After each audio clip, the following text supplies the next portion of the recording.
If you're just joining us, this is a World News coming to you live from RSTV here in Port Harcourt. And now to the rest of the news.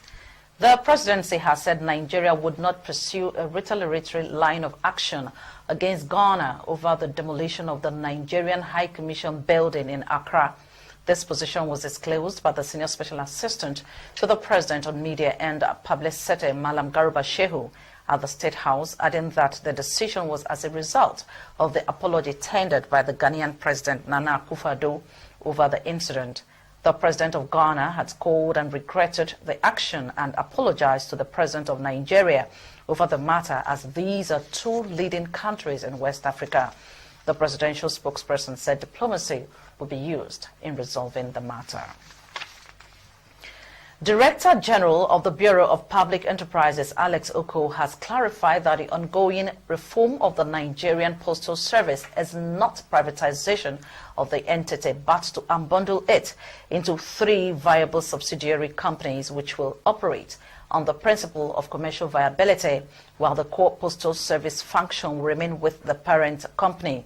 Inaugurating the subcommittee of the Implementation Committee for the Postal Sector Reform, Restructuring and Modernization of NIPOST at the Bureau's corporate head office in Abuja, Oko identified the 3 commercial ventures to be carved out of the agency as NIPOST Properties and Development Company, NIPOST Transport and Logistics Company, and NIPOST Microfinance Bank Limited. The clarification, he stated, became necessary to disabuse the minds of many Nigerians, especially NIPOST workforce, that the commercialization, reform and modernization of the organization was outright privatization, adding that the committee has 4 months to complete the assignment.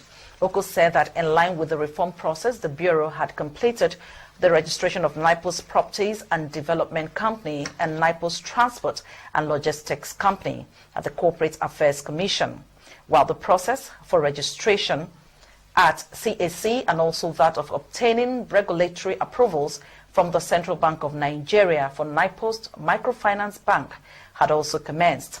He reiterated that the benefits of the reform of the sector include the provision of efficient postal services and utilization of vast assets of NIPOST across the country, reduction in funding from the Treasury in terms of subventions to the tune of 7.2 billion naira, and the operation and growth of ancillary services and business to enhance the overall efficiency of NIPOST to create more jobs.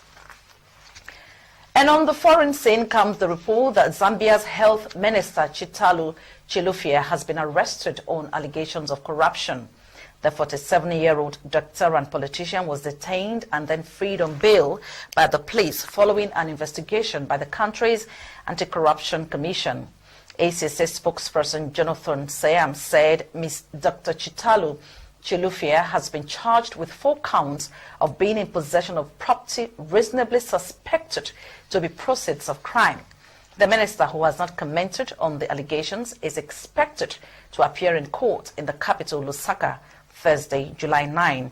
Reports said the ACC had little success in prosecuting people in senior government positions, noting that last year Ronald Chitotela, who was the then housing minister, was arrested but continued to serve in government and was cleared of the allegations.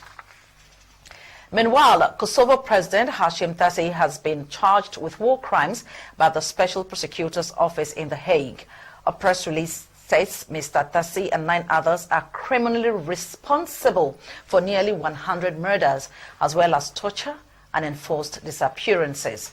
Reports say the crimes allegedly took place after Kosovo's independence war in 1999, and that allegations of organ trafficking against the Kosovo Liberation Army were first set out by a former Hague war crimes prosecutor, Kaladel Pont, in 2008. Prosecutors say the charges resulted from a lengthy investigation, and they were confident they can prove all charges beyond a reasonable doubt. Hashim Thaci was a wartime political leader of the Kosovo Liberation Army, KLAR. Moving on now, we'll bring you sports. World #1 tennis